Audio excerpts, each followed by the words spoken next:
Good day, everyone. My name is Precious Willams, and I'm the proud founder and CEO of Perfect Pitches by Precious. And these are my biggest lessons. Go to where you're celebrated, not tolerated. Years ago, I went through a very dark situation in my life where people turned their backs on me and didn't want me around, and I felt disrespected and kicked to the curb. When I emerged from that dark situation, I realized that I had to change my entire network, and I had to get around people who didn't know my backstory or couldn't judge me on my past. And when I went into these different networks, they saw my talent as a killer pitch master. They saw my abilities and my skill sets, and they knew they could utilize it. And so they embraced me and opened doors that I could never have opened on my own.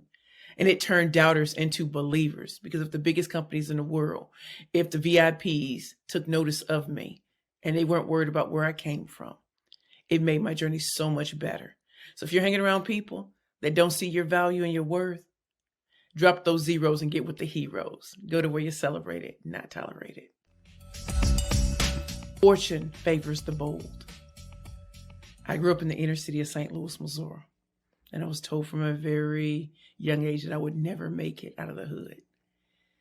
And yet I used to watch shows like Behind the Music. I used to watch shows like Intimate Portrait and Biography.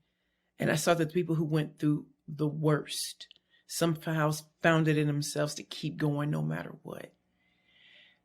And as a Black woman, I was told, too fat, too Black, no Ivy League degree. There's no way that I could have a career in media or working with the biggest companies in the world unless I was an attorney or something like that. And I was an attorney at one point.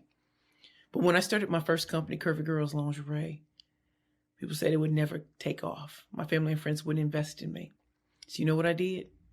I created a pitch that was so good that it got me on national television.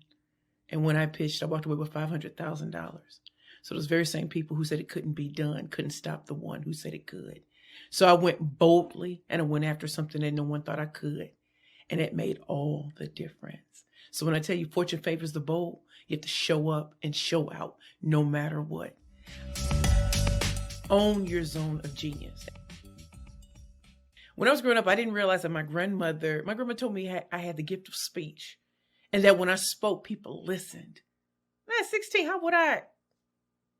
would I even know that? My parents didn't want me. I felt like my family had basically disowned me.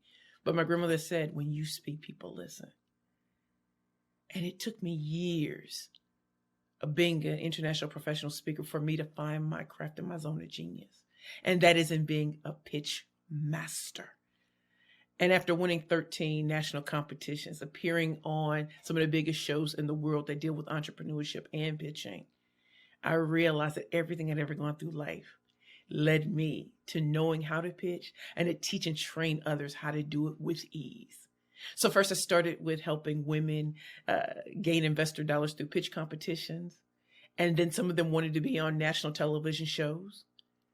And then in the pandemic, I realized that I could take my talents to the biggest companies and corporations in the nation and the world. And they opened up the door for me because I had the credibility, the talent, and the skill sets and the testimonials that showed that I am the best in the world at what I do. But if I thought back to the people who said it couldn't be done, if I thought back to I don't look, sound, and act like other people, it would have stopped me.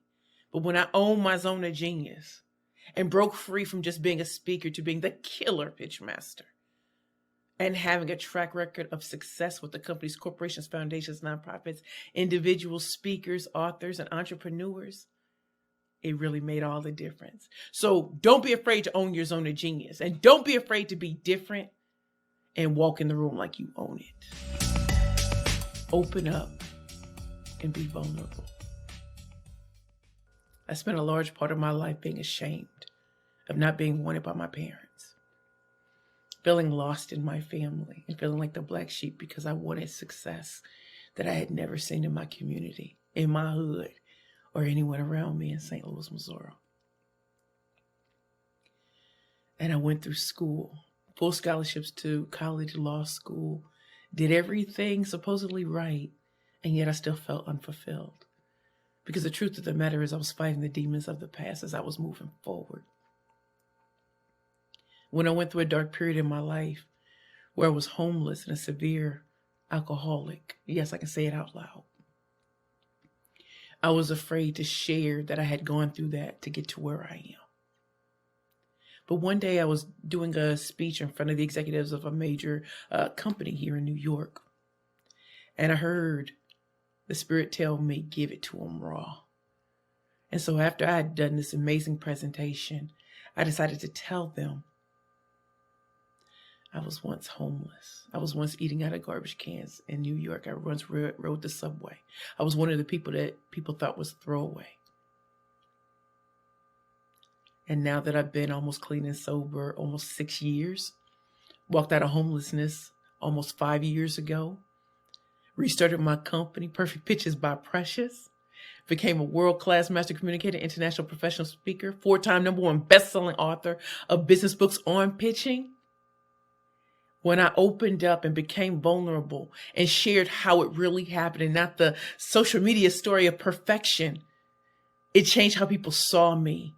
And they really wanted to work with me because they understood that I understood the challenges that entrepreneurs face. I understand the challenges that businesses faced. And I came out again, and I wasn't going to allow anybody to throw that in my face. I was going to talk about it, but only from a position of power because I overcame it.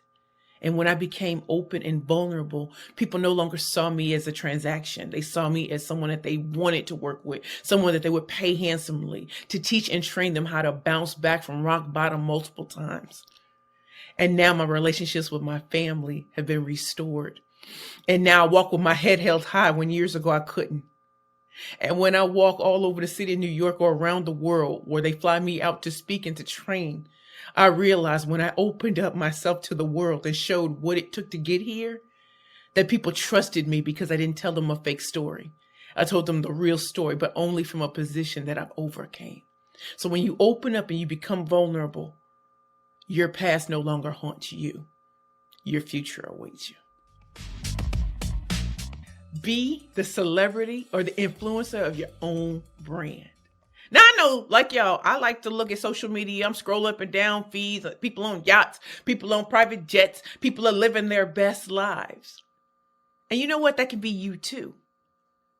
And I only found that out when I started realizing that as much time as I'm focusing on others and what they're doing, I could put the focus on myself. I could start posting about things that I'd love to do, I'd like to be invited to, or how I even got here.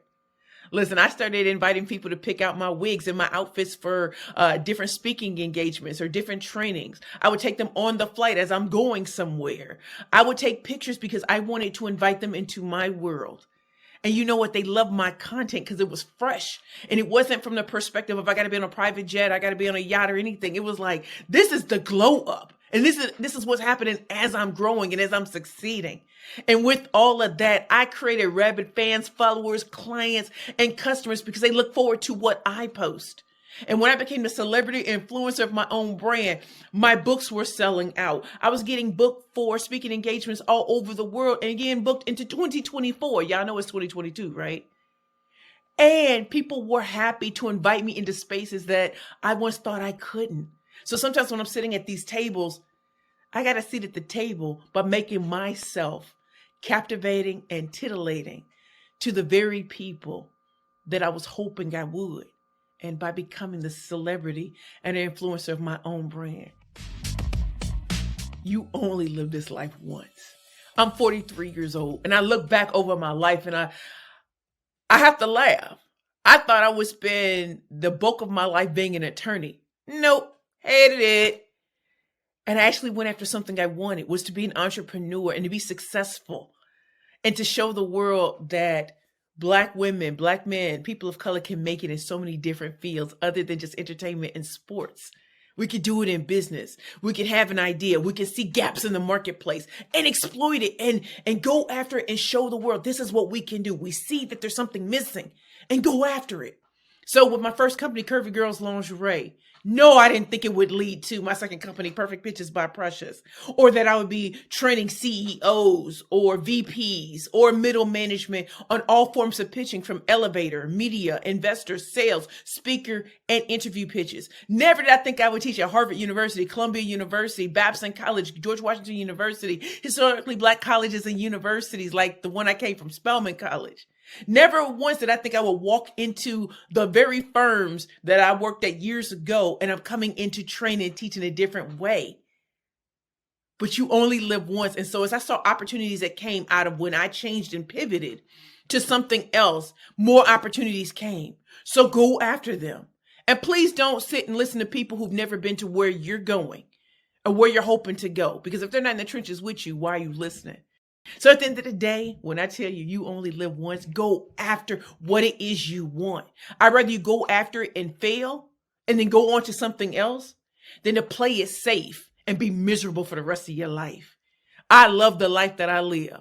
And as the roller coaster goes up and down, I'm enjoying the ride because I'm living life on my terms. I went after what I wanted to.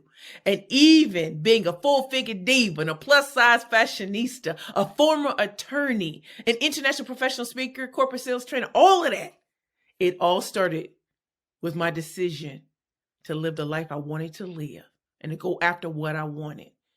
And even when I failed, the world kept watching to see would I rise again.